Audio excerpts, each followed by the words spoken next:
It is 9:01 a.m. Pacific Daylight Time. It is the 8th day of September 2025, and this is episode 1163 of Bitcoin, and a new Clarity Act draft is on the table. We'll get to that and a whole lot more here at the place where I bring you the news that you could use about Bitcoin and more.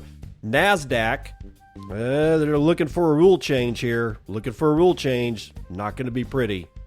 Don't worry. It's about something that's dumb anyway, but still not going to be pretty. Yes, Strategy did buy more Bitcoin.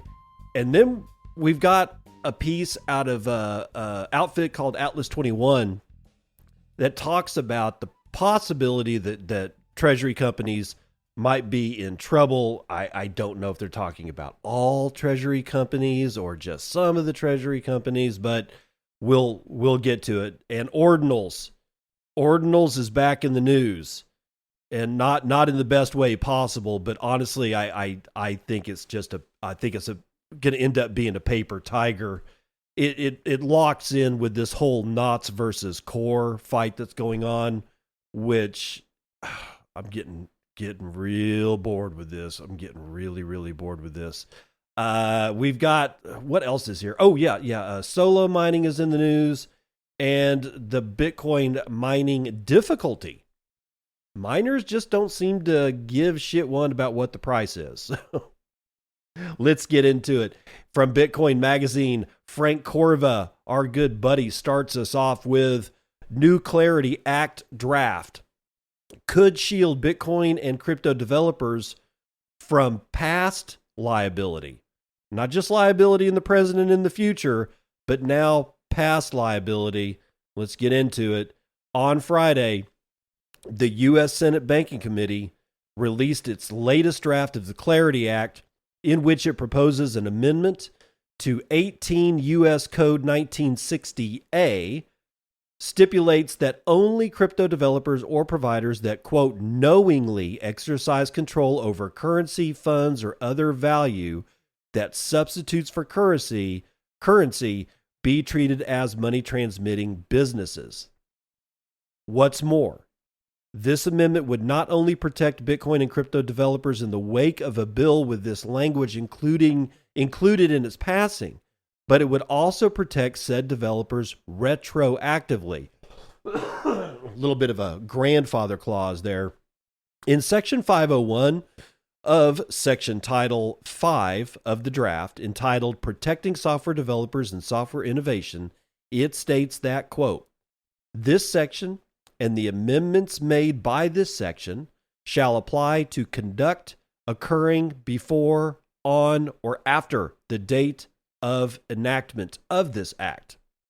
If this language is included in a version of the bill that is enacted into law, Tornado Cash developer Roman Storm, who was found guilty of operating an unlicensed money transmitting business last month, stands to benefit. Storm has alluded to the notion that he plans to appeal the guilty verdict, as per reporting by Eleanor Terrett. If Clarity becomes law, and the language regarding retroactive developer protection is included in the draft of the bill that passes, Storm's legal team should theoretically have no issue winning at the appellate level. Unfortunately, if Clarity passes with the retroactive protections included, this will not help the Samurai Wallet developers who accepted a plea deal for operating an unlicensed money transmitting business in July. Hold on. Okay, Frank doesn't really talk about why the difference is. So here's the difference. Why would it help Roman Storm, but not Samurai Wallet developers? Roman Storm was found guilty. The Samurai Wallet developers took a plea. They're not going to be included in this retroactive language because they made a deal. Roman Storm made no deal. He was found guilty, so now there's no question that if this act were to pass, Roman Storm would most likely get out. I don't see, if this act with retroactive language passes, I don't see any way that they would be able to keep Roman Storm behind bars. However, the same is not going to be able to extend itself to the Samurai Wallet developers, sadly, because they took a plea deal. I don't know, man. This is like, it's just a big mess. Okay, so moving on. This most recent draft of Clarity also stipulates that developers or providers of non-controlling or non-custodial crypto technology shall not be treated as money transmitting businesses under 31 U.S. Code 5330. This would also be applied retroactively. Non-controlling developers are defined as those who create or work on distributed ledger services that in the regular course of operations does not have the legal right of the unilateral and independent ability to control, initiate upon demand, or effectuate transactions involving digital assets to which users are entitled without the approval, consent, or direction of any other third party. The definition applies to developers of crypto services, software, or hardware that helps customers facilitate the self-custody and safekeeping of digital assets. Congress is back in session as of September 2nd, 2025, and the United States Senate Banking Committee plans to continue to prioritize the Clarity Act after accepting input on the bill from many members of the crypto industry. Quote, this legislative draft reflects feedback from hundreds of stakeholders on a wide range of questions as part of the request for information on the July discussion draft, a spokesperson from the Senate Banking Committee told Bitcoin Magazine. Quote, Chairman Scott, Senator Lummis, and their colleagues will continue working in a bipartisan way to deliver a final product that will protect investors, foster innovation, and keep the future of digital finance anchored in America. No hearings regarding the bill are currently on the Senate Banking Committee's calendar.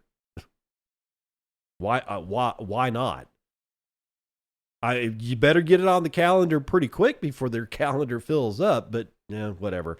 It's good that they're going to include retroactive language in the bill. Will it pass? Who the hell knows? That's not for me to conjecture on. But at least somebody is thinking, proactively here, because this is, I mean, if this stands, there is all manner of precedent that could start seeping into other aspects of non-monetary software development liabilities. And you don't want that. You really don't want that. And then the question becomes, well, was any code developed with ChatGPT or Claude or any number of other AI companies? Are they liable? I mean, would they be found to be have some kind of partial liability in the deployment of code that somehow or another either acted as a money transmitting business or under precedent, like the Roman Storm thing and the Samurai Wallet developer thing, under precedent seep into other industries where liability and partial liabilities could become a factor? See, that has yet to be discovered, because it's already the case that ChatGPT has been kind of indicted at this point. There's at least one lawsuit from a family because a 16-year-old boy decided to off himself, and it was very clear that ChatGPT, in the chat logs that were still on his computer, ChatGPT was telling him that he should go kill himself. And now those parents are suing, was it OpenAI or whatever, Sam Bankman, or not Sam Altman fried, Sam Altman guy, his company, I think it's OpenAI. They're being sued because of it. I mean, and if it's found that they do have liability, even though it's a civil suit and not a criminal case, at least as far as I can tell, because the parents are suing and not the district attorney, we might find some serious, interesting situations arise in liability and artificial intelligence when it comes to drafting code. Who knows? That's pure conjecture on my part. We've got other fish to fry, and his name is Nasdaq. The Nasdaq has asked the SEC for a rule change to trade tokenized stocks. Here it comes, ladies and gentlemen. Your 24-hour stock market is right over the horizon. You can see the sail masts coming up over the ocean. And Helen Parts from Cointelegraph is going to tell us all about it. Nasdaq, the world's second largest stock exchange by market capitalization, is seeking regulatory approval from the U.S. securities regulator to list tokenized stocks. Nasdaq filed a request Monday with the U.S. Securities and Exchange Commission asking for a rule change that would allow the company to list said prioritized or tokenized stocks. The exchange operator specifically asked to amend certain rules, including the definition of a security, to trade tokenized stocks under the same execution and documentation rules as traditional securities, provided the tokenized versions are deemed equivalent. According to a report by Bloomberg, Nasdaq's request for the SEC would go beyond a technical rule change as it relates to the very foundations of how stocks are issued and settled. One of the changes sought by Nasdaq is that tokenized assets should be clearly labeled to ensure that all participants, including those responsible for clearing and settlement, like the depository trust company, properly process these trades. Quote, a security may be traded in the Nasdaq Market Center in either traditional format, like a digital representation of ownership and rights, but without utilizing distributed ledger or blockchain technology, or in tokenized form, a digital representation of ownership and rights, which does utilize blockchain technology, the company stated in the filing.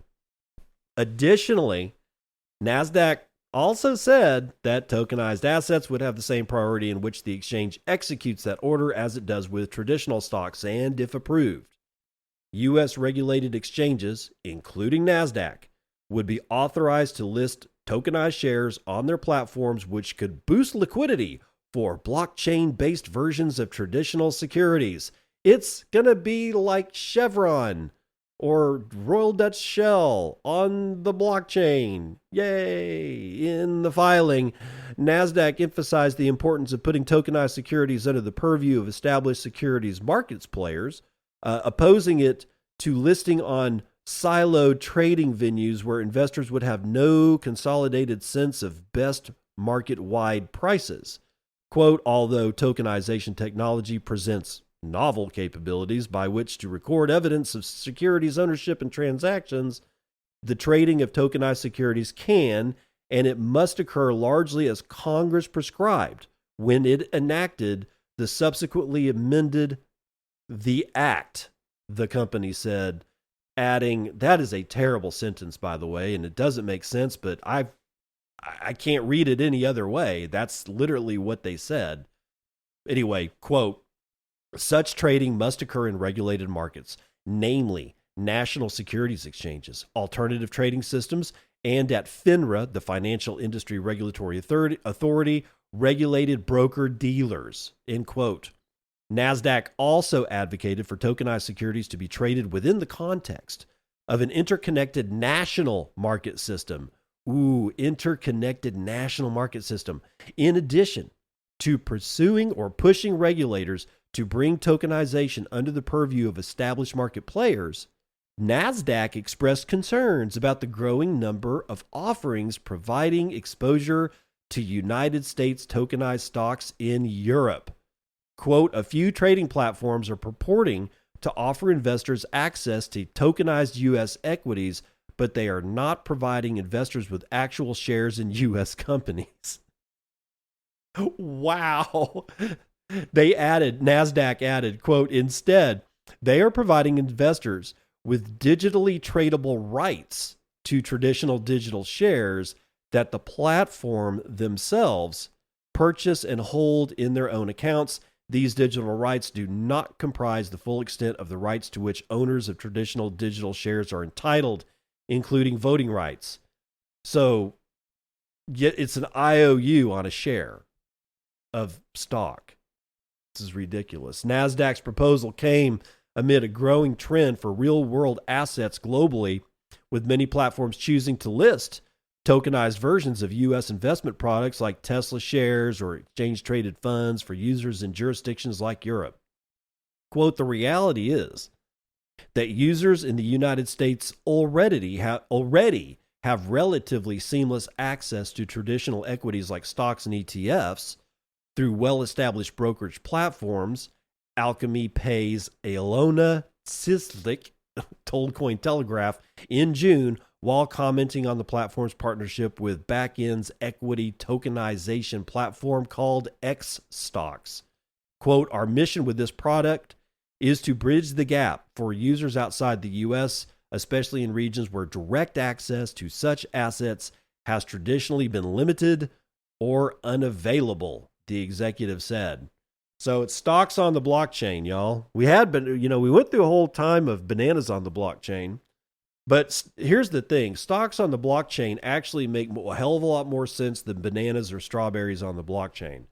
It's just not possible to put the proof of anything about physical goods like bananas. Like if you don't know, bananas on the blockchain was kind of a meme about 5 years ago.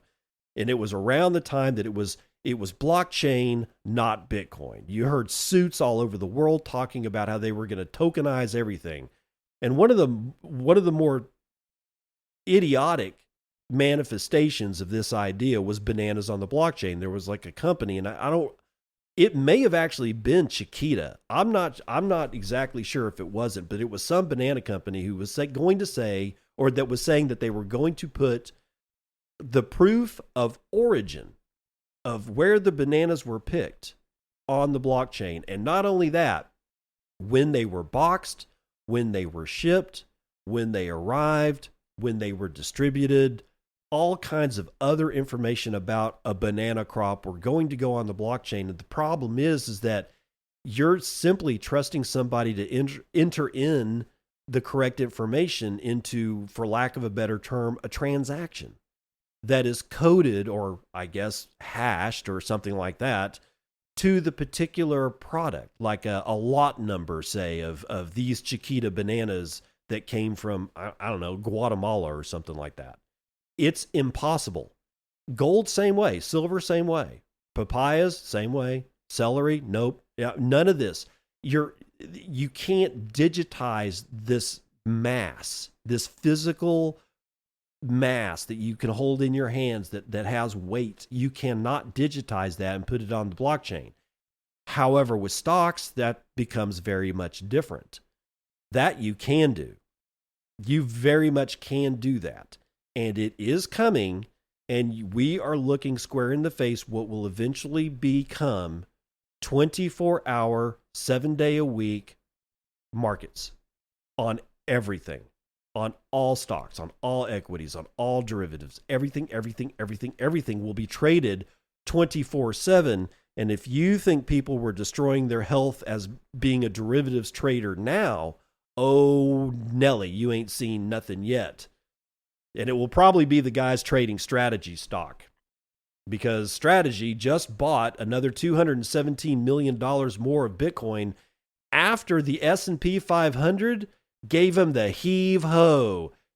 Yep, S&P 500 said no to strategy being listed on that. Oh, God. Everybody was going to go, oh, yeah, man, they're going to get listed. They're going to get listed. Nobody really knew if they were going to get listed or not. I kind of thought they would. I mean, they had all the chops, but I think where Mike might have messed up is that very last decision to go ahead and change that rule that they weren't going to sell any more common stock unless their MNAV to Bitcoin was 2.5 or above. And then they came out like last week or the week before and said, you know what, we're just going to change that so that we can sell, some more, we're going to print some more common stock, and we're going to dilute our existing shareholders, and we're going to buy more Bitcoin with it. I actually think that the S&P probably looked at that and said, no, we can't just have the companies that are listed on our platform. We just can't have them changing, internal rules that they set for themselves just a couple of months prior. Now, I don't know if that's why, if that was taken into consideration at all. But if it had been me that was looking at, like, as an evaluator or somebody that was asking my opinion, I would be like, no, man, that's too unstable. I try not to wade into the whole Michael Saylor, strategy argument and whether or not he's a grifter or he works for the CIA. I don't care. What I do care about is what I see. And when I see somebody who is like at the top of a company make a rule and then 2 to 3 months later break that rule, I don't look at that as something stable. But Vismaya V is writing this one for Decrypt. Let's see what she has to say. Michael Saylor Strategy Incorporated announced on Monday that it had acquired 1,955 Bitcoin for $217.4 million at an average price of $111,196 per coin, just days after being passed over for S&P 500 inclusion. The Virginia-based company, formerly known as MicroStrategy, now holds 638,460 Bitcoin, worth approximately $71.5 billion at current prices, maintaining its spot as the world's largest public corporate Bitcoin holder. The purchase came just days after Strategy was snubbed, I tell you, snubbed from the S&P 500 index despite strong results in the second quarter, while Robinhood took that spot. Ooh, I'll bet that's going to cause some bad blood. With the stock jumping 7%, as Strategy fell nearly 3% in after-hours trading on Friday. QCP Capital noted in its latest report that Bitcoin's ability to maintain levels above 110,000 despite Strategy's exclusion from the S&P 500 demonstrates resilience. That's a really bad comparison, but I won't get into it. Bitcoin is trading at around 112,000, gaining 0.9% in the past 24 hours. Strategy's latest purchase has delivered a BTC yield of 25.8% year to date for 2025 for shareholders, according to a Form 8K filing. And the company funded Monday's purchase through its at-the-market offering programs, selling 591,606 common shares for $205 million in net proceeds, as well as preferred stock sales totaling a measly $16.9 million during the September 2 through September 7th period. Gonna pause. They sold 591,000 common shares, which means that all the people that already owned those common shares just got diluted collectively to the tune of $200.5 million. And who knows if there's a multiple on that when you actually go and do, internal company analytics. I'm just going to say they all got diluted. They got robbed by $200.5 million collectively, the shareholders, because of the rule change. And I'm not talking about a Nasdaq rule change here. I'm talking about Strategy's own internal rule saying that they would not sell common shares unless the MNAV on their Bitcoin was at 2.5 or above. And then just months later, like I just said, Saylor said, you know what? I changed my mind. And what did they do? They immediately diluted their shareholders by over $200 million in value. I don't think this is a good practice. I do not think that Michael Saylor is making any friends among his common stock shareholders.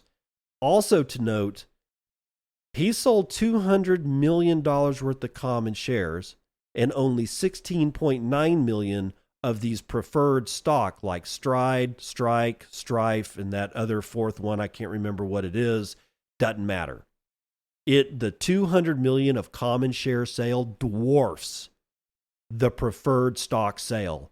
We need to keep an eye on that. Continuing on, the move follows similar acquisitions by other major corporate Bitcoin holders, with Japan's MetaPlanet announcing on Monday, that would be today, that it purchased 136 Bitcoin for $15.2 million, bringing its own total holdings to 20,136 Bitcoin.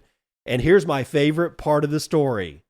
Meanwhile, El Salvador marked the 4th anniversary of its now defunct Bitcoin legal tender law by purchasing 21 Bitcoin on Sunday, continuing its daily Bitcoin accumulation strategy. Quote, Bitcoin treasury companies have now accumulated over 1 million BTC, and as they continue to buy and grow, it will provide a very strong buying base for the asset.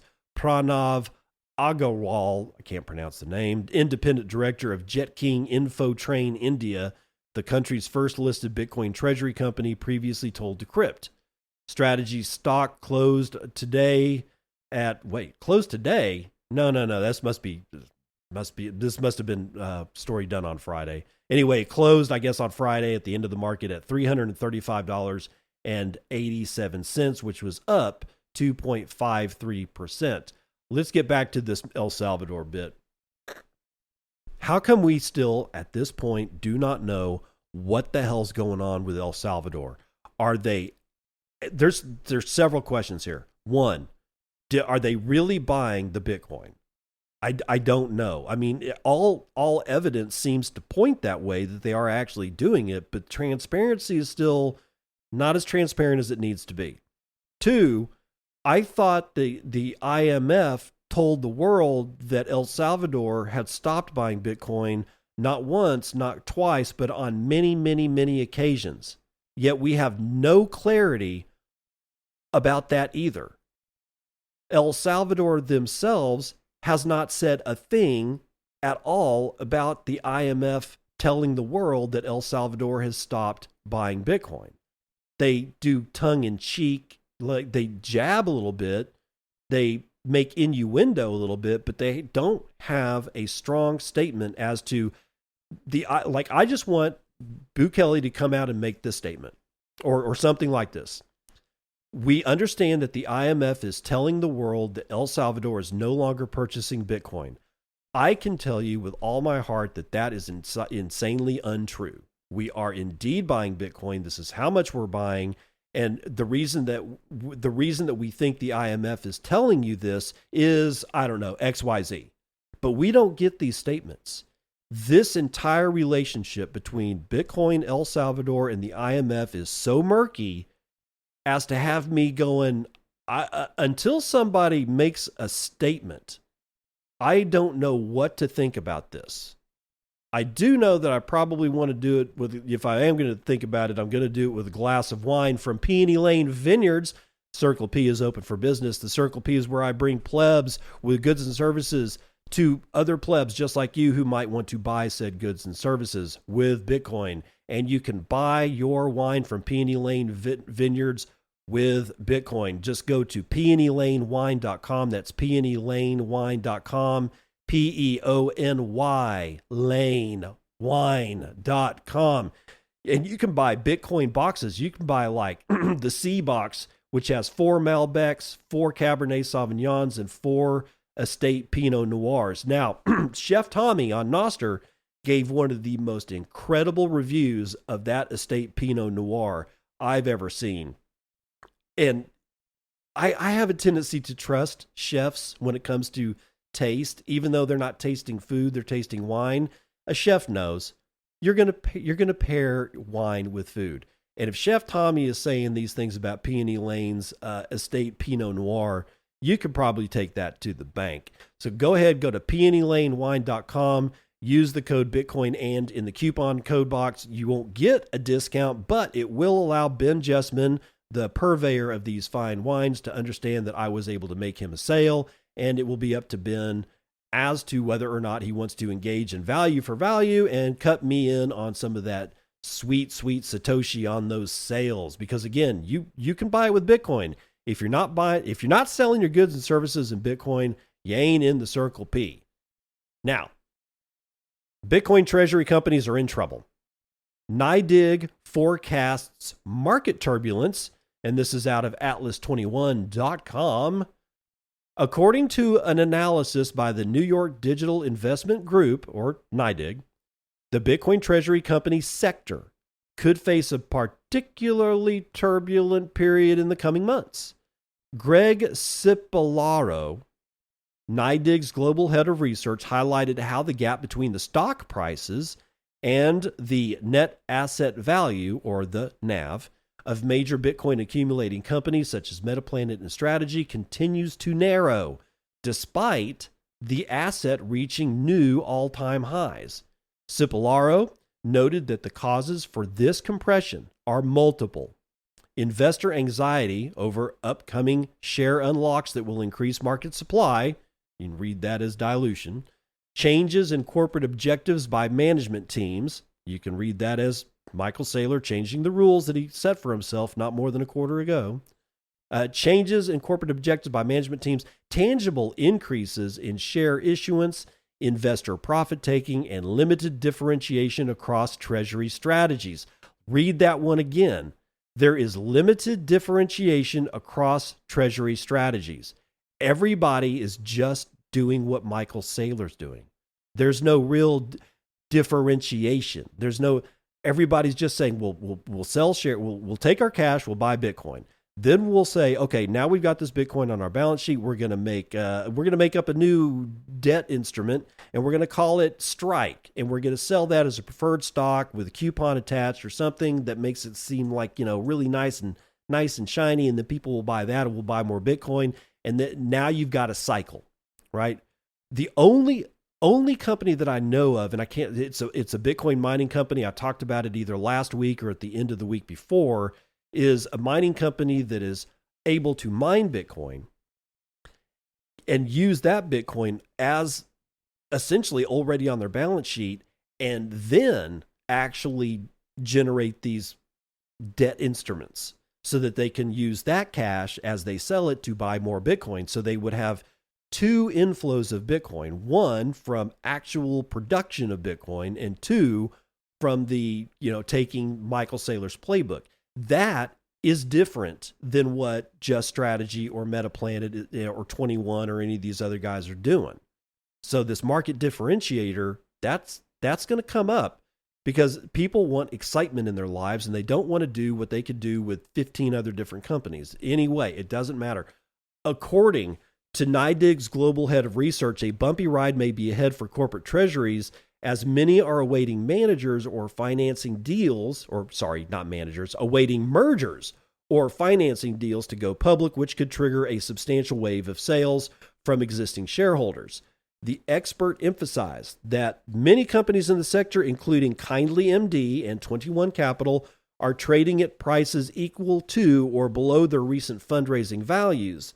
For Cipolaro, a drop in stock prices could accelerate sales once the shares become freely tradable. When the shares of a treasury company trade below their NAV, the most direct course of action would be a share buyback, Cipolaro said, a strategy aimed at boosting stock prices by reducing supply. Corporate Bitcoin treasuries have become the latest Wall Street trend. Yeah, it's a freaking fad at this point, raising billions of dollars over the past year. The market has witnessed exponential growth in these companies, which have attracted significant capital by betting on Bitcoin's price growth as a corporate store of value. Holdings of Bitcoin accumulating companies peaked this year at around 840,000 Bitcoin, and Strategy holds 76% of that, or 636,505 Bitcoin, while the rest is distributed amongst 32 other companies. So we have 33 companies. And if I remember right, 33 is a magic number. So there you go. Now, I want to get back to this. A substantial wave of sales if some certain mergers or financing goes through. Who knows? What I'm going to do here is I'm going to restate what I think is going to happen. I think Strategy will be fine. I don't know that for sure, though. I'm saying that from the standpoint of if anybody's got the best shot of survivability of something really bad happening, it's probably Strategy, but that doesn't make it so. What I'm more concerned about is there's about 25 of the 33 Bitcoin treasury companies that honestly, I don't think they're really interested. I think this is a Hail Mary to save a dying company. Actually, in this case, 25 dying companies. That shit could be enough to really suck, but we don't know. It's just pure conjecture at this point. But what isn't is real numbers, and we're going to run them right now.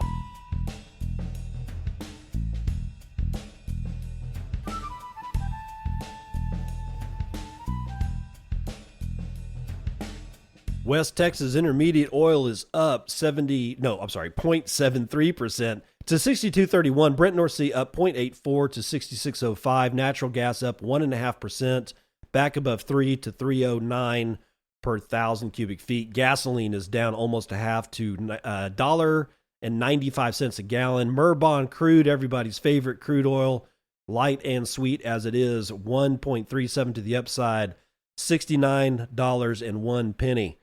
Gold and all of its brethren are all in the green today. $3,681.09 after a 0.7% increase for gold. Silver is up almost a full point. Platinum is up a quarter. Copper is up almost a half. Palladium is up 2 1/3. Most of ag is in the green today, too. The biggest loser is chocolate, 3% to the downside. Biggest winner is coffee, which is 3% to the upside. Live cattle is up a third. Lean hogs up 0.17%. Feeder cattle up 0.83. Meanwhile, the Dow is in the red, but only slightly. It's basically moving sideways, 20 points to the downside. S&P is up 0.2%. Nasdaq is up 0.6%. And the S&P Mini is down a third of a point. And Bitcoin is chilling out at $112,340 a coin. That's a $2.24 trillion market cap. You can only purchase 30.8 ounces of shiny metal rocks with your one Bitcoin, of which there are 19,917,785 and 1/2 of. Average fees per block are super low right now.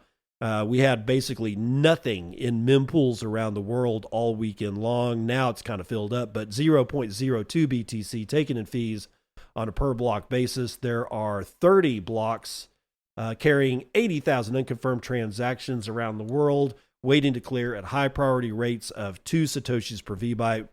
You can get locked in at low priority for 1. 980 exahashes, so we are still way, way up there as far as security for the Bitcoin network. Now from, let's see. Okay, I got a couple of boosts here from people that are supporting the Bitcoin and podcast. Paul Surnine 500 says, fascinating episode. Keep up the good work. And that was from Cathedral 4. I named it Life Raft. If you're not following the Cathedral series and you want to know more about things like silvopasture and like an agricultural design science and stuff like that, go check out the Cathedral series. It's on my website, bitcoinandshow.com. That's bitcoinandshow.com. Up on the top, you'll see a tab called Cathedral. You just hit that one and get it going on. Wartime with 133 says, get deep down inside my text files, baby. 1776 with 1776 sats says, fun episode. And this is from Black Hole Sun. That was Friday's episode of Bitcoin and made me laugh out loud a couple of times on my way back from a distant work site. Sun's letter was hilarious. And the ECB story gave me a real pimpy in my Cipiglione. Have a good weekend, Dave. Yeah, I did, man. Thank you. I appreciate that. Evan from Black Hole Sun with 1,811 sats says, another potential item for the weather report. Knots nodes currently at 18.11% as of this recording. Don't have to take a side, just reporting the facts. Appreciate the daily news. Pies with 121 says, thank you, sir. No, thank you. Bitcoin Sandy, 5,000 sats. And that was from Black Hole Sun as well. Bitcoin Sandy says, always a great listen.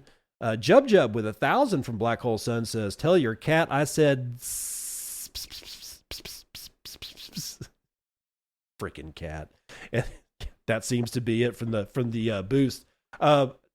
Getting back to what Evan said about Knots nodes currently at 18.11%, and he's right. You don't have to take a side. In fact, what I'm doing after this episode is I'm going to get into a couple of my favorite nostr clients, and I'm now going to mute the words core and knots because I'm done. And again, don't take it out on Evan. He's right. I mean, he's just reporting the numbers. 18.11% is, I mean, you're talking about a fifth of the nodes almost being knots nodes versus core nodes. I'm tired of the discussion. I'm tired of the fight.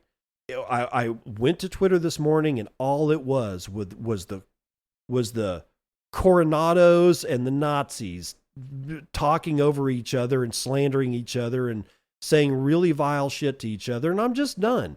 I went through this crap in 2017. Somebody asked me, hey, is this as bad as the fork wars from 2017? This whole filter war thing?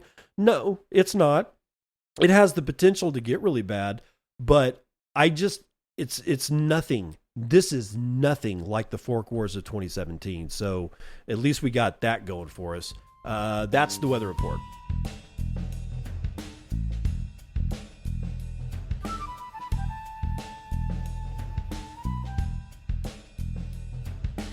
Welcome to part 2, the news that you can use, and whoop-de-doo. As if we didn't just get finished talking about me muting core and knots because of this ridiculous filter war thing going on. We've got this one, and this is just a special kind of graft, man. This is a special kind of stupid. It's nefarious. I think it's something completely different than what the headline says. I'll get into that. But Braden Lindria brings us this raft of crap from Cointelegraph. Ordinal's developer floats forking Bitcoin Core amid censorship concerns. Oh, really? A Bitcoin Ordinals developer has threatened to fund the development, oh my God, of an open source fork of Bitcoin Core if core developers attempt to censor ordinals, runes, and other non-financial transactions on the network. I'm going to pause right now to just go ahead and say, do it. Do it. Fork core. We haven't had a good fork in a long time. And if you're going to, if you want to fork your mother. Yeah.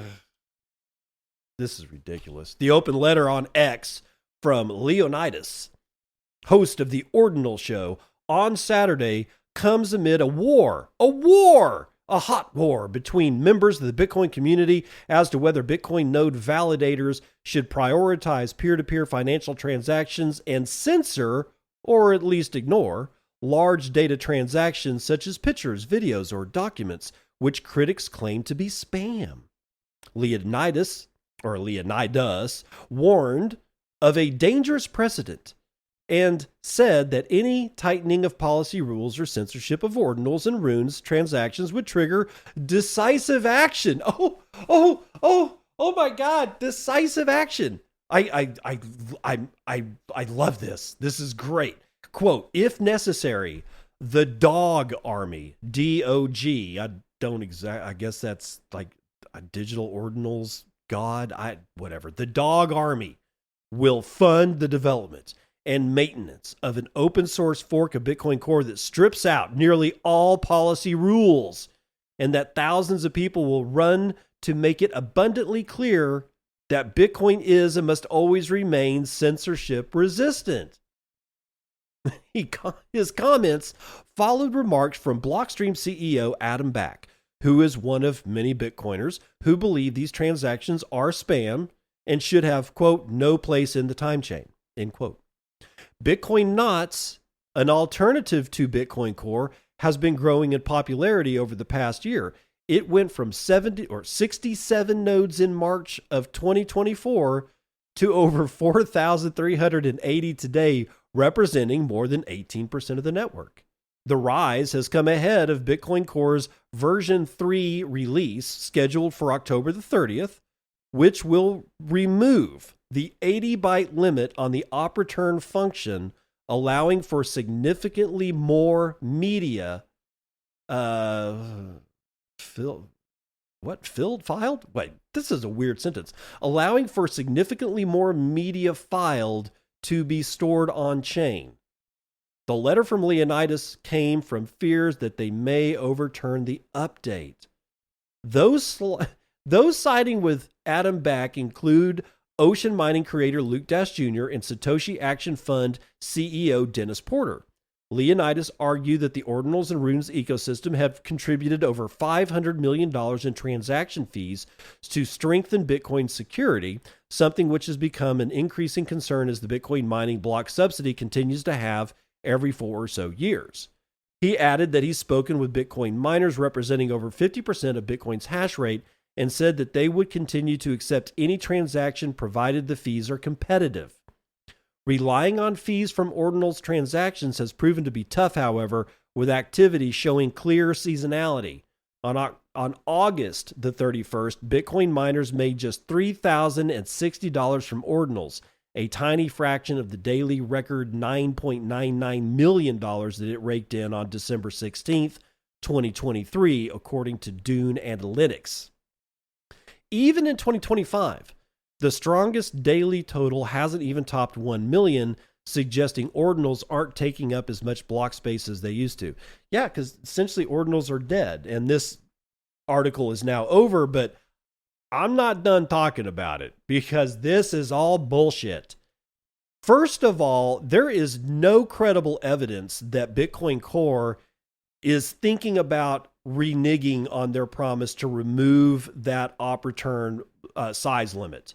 I have heard nothing out of Core or people arguing for Core that they have any intention to say, wow, we're really scared of this NOTs thing. Maybe we should rethink our stance on this op return issue and take it back down to 80 so that we filter out what Adam Back would consider to be spam. There is no credible evidence that that is actually occurring. So therefore, my theory is that this particular Leonidas guy is using the rift and is fear-mongering. He's just adding fuel to the fire. I don't think that he has any intention of actually funding a fork of Bitcoin Core. I think that his statement is 100% BS. I don't think he's serious. I think he's trying to put even more material into the rift that has grown between certain camps of Bitcoin developers and to try to wedge that even further apart. You see what I'm getting at is I don't think he actually cares. Ordinals and runes are spam. Do they belong on the blockchain? No, they don't. But because the Bitcoin protocol allows it, and by the way, we've had ordinals in some way, shape, form, or fashion on Bitcoin well before Taproot and Taproot assets and ordinals and runes. We had rare Pepes back in, 2012, 2013, I know that they were alive at least in 2015, because here in a couple of days, I will be celebrating my 10th year down this rabbit hole. I've been in Bitcoin for 10 years now, come September the 11th. I know it's a weird date to start. That was actually my first Bitcoin purchase was on the anniversary of when those idiots decided to do whatever they did in New York City. But what I'm getting at here is that does the protocol allow it? If the protocol allows it, then the protocol allows it. I don't have anything to say about it other than an opinion. It is my opinion that ordinals are BS. It is my opinion that runes kind of suck. It is my opinion that if you buy these things, you're wasting your money, which is kind of coming up next. In fact, you're wasting your money. Buying a picture just because it's secured on the blockchain is the same thing as saying, I know this banana came from Guatemala because they put the banana on the blockchain. It's all stupid. I can right click and save any NFT I want. I can right click and save any Ethereum rock that I want. I can right click and save anything. If it renders on my screen, I can right click and save it, or I can take a screenshot of it. This entire idea is a colossal waste of time, but they're allowed on the blockchain. They're allowed in the Bitcoin protocol. I got nothing but opinion, which seems to be nobody else has anything but opinion, and it's causing problems. That's why I'm muting this whole thing. I'm done with it. I'm just absolutely done with it. But Solana has its own problems. And this isn't going to be an article. I caught this over on X or Twitter or Deadbird or whatever you want to call it over the weekend and posted it to Nostr immediately. And it's from, I don't know, Camel, CAMOL NFT guy over there on Twitter, says, Solana is literally running out of memory. Every token launched takes up space on chain, with all the validators running, the network is able to survive for now. As more tokens are launched, which is about 12 million a day, where is that data stored? Users are not using Sol Incinerator fast enough, hence they're not burning the tokens, right? Hence recent network issues and price decreases. The only solution is removing some of that data. Either the foundation will have to physically delete it, or Solana risks total collapse. Insane to think about. You should have just listened to us. You literally should have just listened to us instead of pointing your finger at laughing at Bitcoin maximalists for telling you that your Solana chain is just a pure pipe dream and is bullshit. This is why. You should have listened to us. Because here's what's happening. All these people, they come to Solana and they're like, hey man, I can spin up my own coin. And millions are being spun up. And then the developer gets, tired of the project, or I don't know, it didn't get as much market cap as they thought. They didn't have as many rubes to steal money from. And so they just walked away. They're just walking away and they're leaving their BS project on Solana, and it's taking up space. Now, here's one of the fascinating things about this passage that Camel said. The only solution is removing some of that data. Is that possible? Can you remove the data from Solana blockchain? Because if you can remove any data from the so-called blockchain, then it is completely mutable, right? You can change anything you want. You can delete any data that you want. He says either the foundation will have to physically delete it, or Solana risks total collapse. Physically deleting data from Bitcoin is impossible, but clearly it is very possible for Solana, or at least in this particular person's mind it is, and I don't know who Camel is. Got a blue check though, so I guess he's okay. Whatever, it doesn't matter.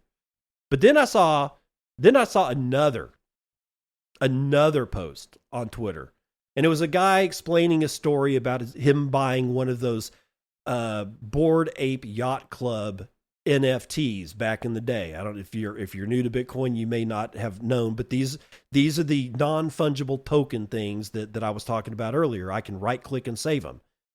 He bought a Bored Ape Yacht Club ape for, I think it was $257,000. He finally sold it for $37,000. Basically eating, $220,000. I mean, it's just gone, just evaporated. Yeah, his wealth was transferred to the Bored Ape Yacht Club crew, who have, as far as I know, have yet to be indicted on anything. And he was bemoaning the loss of his ape. But he also started going into how stupid he was. And he is realizing only now that this was stupid. We tried to tell people on several occasions that all this was just dumb, and nobody listened to us. We were called foolish. We were called Luddites. We were called Bitcoin maximalists. We were called every name that you could possibly come up with. And yet one thing is always true. We were right. They were wrong. Sorry for you. They were unlucky. But this guy is lucky, because a lucky solo Bitcoin miner beats 1 in 100 year odds to win a $350,000 block reward. Ladies and gentlemen, it has happened again. James Hunt from the block.co. A solo Bitcoin miner beat monumental odds to solve a block and take home the full subsidy and transaction fee rewarded on Sunday. The miner collected a total of 3.129 BTC, worth $347,980 for mining block 913593 using solo Bitcoin mining software from CK Pool, according to the Bitcoin Explorer mempool. This comprised 3.125 in block subsidy rewards and a mere $471 in transaction fees. Quote, congratulations to miner BC1Q and a whole bunch of numbers and letters for solving The 307th solo block at solo.ckpool.org with only 200 terahashes. That hash rate is equivalent to just one 2024 Bitmain Antminer S21 air-cooled mining machine, for example. The solo miner's hash power represents 0.00002% of the Bitcoin network's total estimated hash rate of 1.04 zettahashes on September the 8th per mempool data. And for comparison, leading public Bitcoin miners Mara and Iron manage a hash rate of approximately 59.4 exahashes and 50 exahashes per second, respectively, according to the latest documentations. So, there you go. Yet, 307 solo blocks. People keep saying it's impossible to mine a block all by yourself. Well, not for 307 instances of it happening. So maybe the BitAxe isn't quite such I've heard people call it a scam. I don't know why you would call it a scam. I know what I was buying when I bought my little miner. It was more about learning how to, change mempools, how to run, get it to attach to my own node, have my own wallet attached to whatever, mining pool that I want to attach to, or just go flat solo. It as long as I've got a Bitcoin address that the miner's linked to drop a subsidy in if I were to win a block, then I can mine solo. And yet I saw a lot of people talk about BitAxe like it was just this giant scam. No, it's not. They actually sell you what they tell you they're going to sell you. They sell you a little miner with not a whole lot of horsepower. And yet some people, have won a block off of a BitAxe. This guy, won a block off of something, much larger than a BitAxe, but still, solo mining, it seems to work. Just saying. Speaking of Bitcoin mining, the difficulty has hit a new high as fees shrink to record lows. Oh my God, it's a Bitcoin mining spiral. It's the death spiral. It's all about us. Alex Larry from BitcoinNews.com says, Bitcoin's mining industry is still at a tough spot and profitability is taking yet another hit. The network's mining difficulty has reached new all-time highs, even as the hash rate briefly touched 1 zettahash before retreating. Miners are facing a tough situation. Mining costs are up and fees are sitting at record lows, while competition is at an all-time high. That raises real concerns about how profitable mining still is and what lies ahead for Bitcoin mining as a whole. Pausing to say one word: decentralization. Or commoditization of mining equipment. Hot tubs, water heaters, home heating, heating of greenhouses, you name it, buddy. Bitcoin mining ain't going nowhere. And when the inevitable happens and you start seeing Bitcoin miners convert fully into AI, the death of Bitcoin stories will start piling up. BitcoinObituaries.com or whatever that website is will start adding more Bitcoin obituary stories to its site. I haven't had one added in quite a while. It'll happen at one point or another. There will be major auctions of all this mining equipment, and people will start buying it, and it's going to start heating homes. This is going to happen. You're going to see Bitcoin mining go from these huge centralized hubs into 3 or 4 miners at somebody's house that's using to heat their house in the winter or heat their hot tub outside in the summer. That's what's going to happen. But continuing in simple terms, mining difficulty tells us how much compute power is required to mine Bitcoin, and it adjusts every 2 weeks to keep block times at around 10 minutes. The latest adjustment saw difficulty rise to about 5%, or rise about 5%, to around 136 trillion, which is the highest it's ever been. Just before the adjustment, Bitcoin's hash rate, the combined compute power securing the network, hit 1 zettahash per second, a milestone itself that shows the scale of modern mining. But the party was short-lived. After peaking, hash rate dropped to around 961 exahashes per second and block time stretched to over 11 minutes. This ebb and flow is actually part of Bitcoin's built-in self-correcting mechanism that balances block production with network security. On the surface, a high hash rate means strength. The network is, harder to attack and more secure, but the distribution of that hash rate is sparking debate. Mining pools, which allow thousands of smaller miners to combine forces, are the backbone of the industry, but they also raise concerns about centralization. As of yesterday, Foundry USA controlled 29.92% of hash rate, Antpool 17.83%, via BTC 12.49%, and together, those three control more than 60% of the network's hash power. Analyst Jacob King said on X that this concentration means a 51% attack is possible. Others are more sanguine. Rich Rhines, a Core DAO contributor, said while centralization is a valid concern in theory, in practice the industry is more robust. Mining is mobile, and if one pool turns malicious, others could quickly move resources elsewhere. Quote, all of these forces act to push back against long-term dominance by any single actor, Rhines said. Record high difficulty isn't just a technical milestone, it's got real-world consequences for miners. In past bull runs, high Bitcoin prices meant big profits for mining companies, but today it's more complicated. Even with Bitcoin above $110,000, miners, they just aren't seeing the windfalls of 2017 and 2021. Halved block rewards amid rising costs and relentless competition are the main reasons.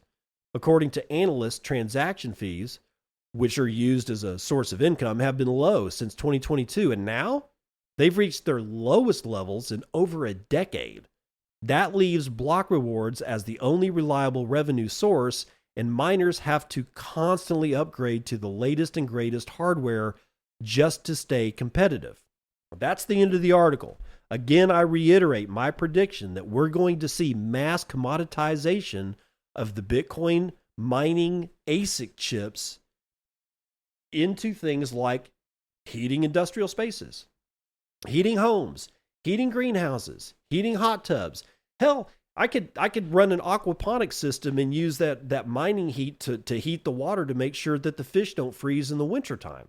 If aquaponics is marrying fish and using the fish poop and waste in the water to send nutrition to plants that are sort of in that same water. It's actually kind of fascinating. It's one of the things that got me into regen agriculture and permaculture, which led me directly to Bitcoin. And wow, what a road it's been in the last 10 to 15 years. Because I was really, really looking at possibly opening up an aquaponics thing, for like selling lettuce and whatnot like that, and growing it in an aquaponics kind of style thing about 3 or 4 years before I found out about Bitcoin. And now I'm doing things like I've got that whole cathedral series about regenerative agriculture silvopasture. I'm coming sort of getting back to my roots, but I'm carrying with it all the stuff that I've learned about from Bitcoin. It's been an interesting 10 years. I will say that. And for almost 8 of them, I have been bringing you the Bitcoin and Show almost every day, Monday through Friday. When I first started the podcast, I was only doing Monday, Wednesday, and Friday, and decided to start doing it every single day.